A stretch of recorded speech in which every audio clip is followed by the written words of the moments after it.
नमस्कार.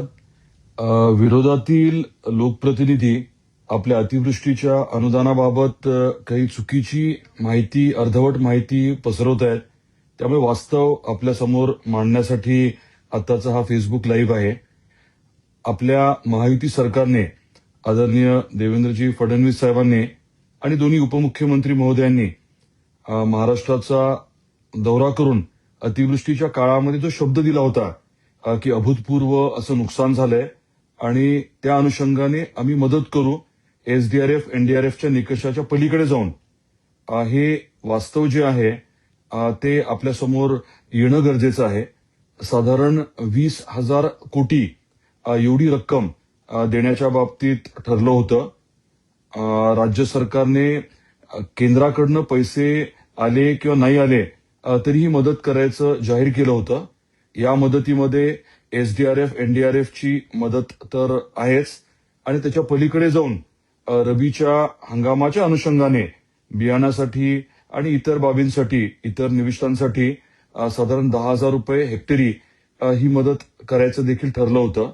तर ही अनुदानाची रक्कम अंदाजे 20,000 कोटीपेक्षा थोडी जास्त आहे. त्यापैकी 14,000 कोटीपेक्षा जास्त रक्कम ही प्रत्यक्षात शेतकऱ्यांच्या खात्यावरती जमा झाली आहे. आता हे जे लोकप्रतिनिधी आहेत ते आपल्या आपल्या जिल्ह्याची माहिती न घेता किती हजार कोटी आलेत याची माहिती न घेता काही गोष्टी बोलतायत. त्यामुळे माझी सर्वांना विनंती आहे की आपल्या आपल्या जिल्ह्यामध्ये किती पैसे येणं अपेक्षित होतं, एसडीआरएफ, एनडीआरएफचे निकष आणि हे अधिकचे 10,000 आणि त्या तुलनेत किती पैसे आलेत हे समजून घ्यावं. 20,000 कोटीपैकी मी म्हटल्याप्रमाणे साधारण 14,000 कोटी रुपये हे वितरित झालेत आणि ज्या त्या शेतकऱ्यांच्या खात्यावरती हे 14,000 कोटी रुपये आलेले आहेत. त्यामुळे आता उदाहरण द्यायचं म्हटलं तर सोलापूरमध्ये साधारण 1,600 कोटी रुपये येणं अपेक्षित आहे. त्यापैकी 1,200 कोटी रुपये हे प्रत्यक्षात शेतकऱ्यांच्या खात्यावर जमा झालेत. आता ई-केवायसी किंवा इतर काही कारणांमुळे इतर प्रक्रिया चालू आहे, पण महत्वाचा मुद्दा हा आहे की 1,200 कोटी रुपये तिथे आलेत. लातूरच्या बाबतीत सांगायचं म्हटलं तर 1,1100 कोटी येणं अपेक्षित आहे. त्यापैकी जवळजवळ 850-900 कोटी रुपये हे खात्यावरती प्रत्यक्षात जमा झालेत.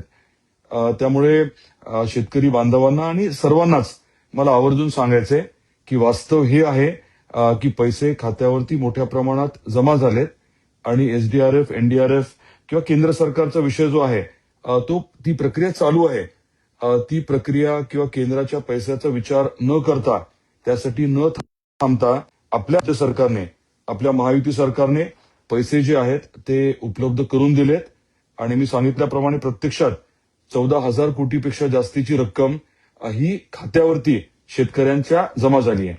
त्यामुळे आपल्या महायुती सरकारचे, आदरणीय मुख्यमंत्री देवेंद्रजी फडणवीस साहेबांचे आणि दोन्ही आपले उपमुख्यमंत्री एकनाथरावजी शिंदे साहेब आणि अजितदादा पवार साहेब आणि पूर्ण मंत्रिमंडळाचे मी मनापासून आभार व्यक्त करतो. धन्यवाद.